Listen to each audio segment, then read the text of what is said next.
The books of the Old Testament are not in the Bible because they were on someone's bestsellers list. We don't have documentary evidence of why the Old Testament canon was gathered together. What we do have is very consistent examples of usage of certain books. Certain books were used more often, copied more often, used for teaching by the rabbis, cited in the Mishnah and various Jewish writings, translated into Greek. So writings were always central to the Jewish faith, such as the Pentateuch, the 5 books of the Pentateuch, the major prophets, the minor prophets, the Psalter, are consistently used. And what's striking is other books are not used. So we don't have references to other writings that we no longer have mentioned in the Mishnah or in other inscriptions, evidence, things like this. It's a very consistent usage of the same books.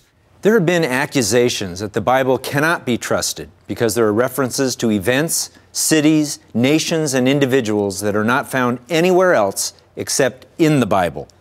The conclusion has been that the absence of outside corroboration must mean the Bible is in error.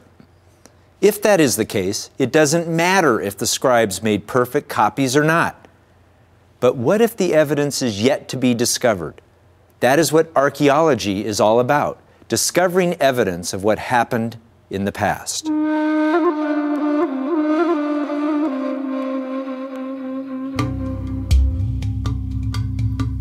Archaeology reveals the material culture of the ancient past, which enables us then to reconstruct the events of history and compare them with the biblical text to see how accurate it might be. We have excavated, in the case of Israel, probably less than 1% of all of the tells or archaeological mounds that are available. And yet that 1% is quite interesting because it has time and time again proven that the Bible is a trustworthy and reliable document. It helps us confirm the facts of history. It helps us complement the witness of the Bible in regards to history. It helps us clarify the world of the Bible in which these events took place. And so archaeology is, in a sense, a handmaiden to history to help us understand the trustworthiness of the text. In the Bible, King David, an ancestor of Jesus Christ, is mentioned over 1,000 times. Outside of biblical or Jewish writings, there was no historical evidence that David ever existed. That was the case until a significant archaeological find at Tel Dan, Israel.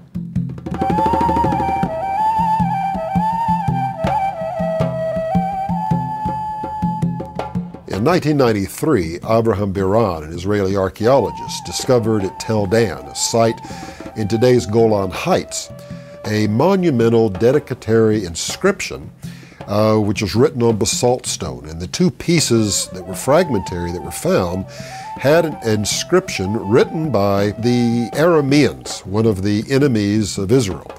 These people came from Damascus, and King Ahaziel was the leader of these people. It describes a war between Israel and this Aramean group, in which the Arameans apparently were victorious. And as they refer to the conquered enemy, they refer to the king of Israel of the house of David. Now, remarkably, this is the first instance in an archaeological inscription in which the name David appears. And because it's written by an enemy of Israel, not by an Israeli themselves, therefore we can't accuse an Israeli of propagandizing this name or this myth of history. It actually was an historical person. Because also it was written 150 years after the event, and it mentions the house of David, that is the lineage of David. If there was a house of David, there had to be a David to have a house. And so we have clearly an historical text referring to King David. Archaeology actually is a very young discipline. It's only 125 years old, and yet spectacular discoveries are being made. For example, who was the judge on Good Friday who condemned Jesus? Pontius Pilate.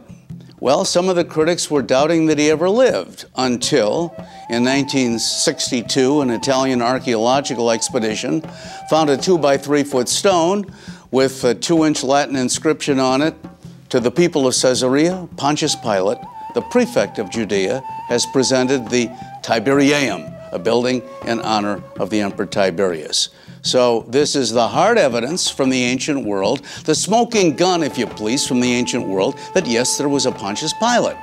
And then who's on the other side of the bar on Good Friday? The chief prosecutor, who was the chief priest among the Jews. His name was Joseph Caiaphas. Well, in 1990, in November, they announced the discovery of the Caiaphas Ossuary. That's a stone chest in which to bury bones. They're running out of space, and so therefore they wanted a more compact way of dealing with the dead. And his name is inscribed on the other side of a beautifully ornamented limestone bone box, Yosef bar Caiaphas, Joseph Caiaphas. And so there we have absolutely both the judge and the chief prosecutor on Good Friday showing up in stone. So what do we have?